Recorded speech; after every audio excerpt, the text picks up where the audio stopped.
নমস্কার।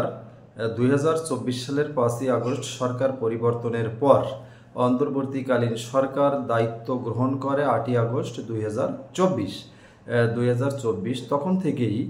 তখন থেকেই বিএনপি জামাতের ভিতর দ্বন্দ্ব দেখা যায়।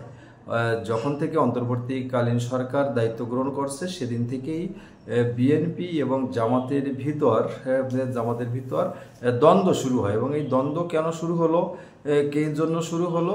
বিভিন্ন মহল, সুশীল সমাজ, রাজনৈতিক নেতৃত্ব, ব্যক্তিত্ব তাদের মতামত, কথাবার্তা, আলোচনা, সমালোচনা যদি পর্যালোচনা করা হয় তাহলে উপসংহারে আসে বিএনপি এবং জামাতের ভিতর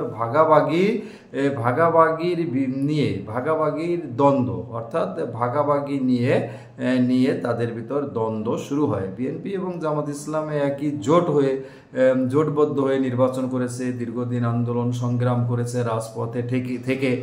কিন্তু আওয়ামী লীগ সরকার পরিবর্তনের পর অন্তর্বর্তীকালীন সরকার অর্থাৎ ডক্টর মোহাম্মদ ইউনূসের সরকার দায়িত্ব গ্রহণের পরই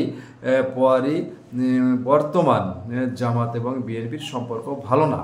বিভিন্ন বিষয় নিয়ে দ্বন্দ্ব, তার মধ্যে অন্যতম দ্বন্দ্বের কারণ হচ্ছে ভাগাভাগি পাওয়া নিয়ে, অর্থাৎ কে কোথায়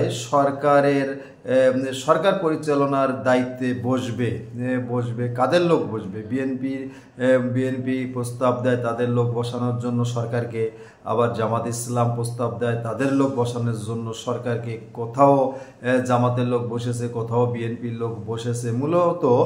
মূলত অন্তর্বর্তীকালীন সরকার এই দুই দলের লোককে নিয়ে সরকার পরিচালনা করার চেষ্টা করছে। অর্থাৎ বিএনপি ভাবাপন্ন যে সকল কর্মকর্তা তাদেরকে কোথাও গুরুত্বপূর্ণ জায়গায় বসিয়ে দিয়েছে সরকার পরিচালনার জন্য, অফিস আদালত পরিচালনার জন্য। আবার জামাতের সমর্থিত কিছু নেতাকর্মী বা চাকরিজীবীকেও বিভিন্ন জায়গায় বসিয়ে দিয়েছে সরকার পরিচালনার জন্য গুরুত্বপূর্ণ দায়িত্বে। অর্থাৎ সরাসরি এ সকল কর্মকর্তারা দল না করলেও বিএনপি বা জামাতের সমর্থক তারা বিএনপি বা জামাতকে পছন্দ করে। মূলত এই কথাগুলো বললাম এই কারণে, বিভিন্ন জায়গা বর্তমান এই বিষয়টি আলোচনা হচ্ছে। জামাত বিএনপির ভিতরে যে সম্পর্ক ছিল সে সম্পর্ক এখন নেই, এবং না থাকার অন্যতম কারণ ভাগাভাগি নিয়ে তাদের ভিতর দ্বন্দ্ব।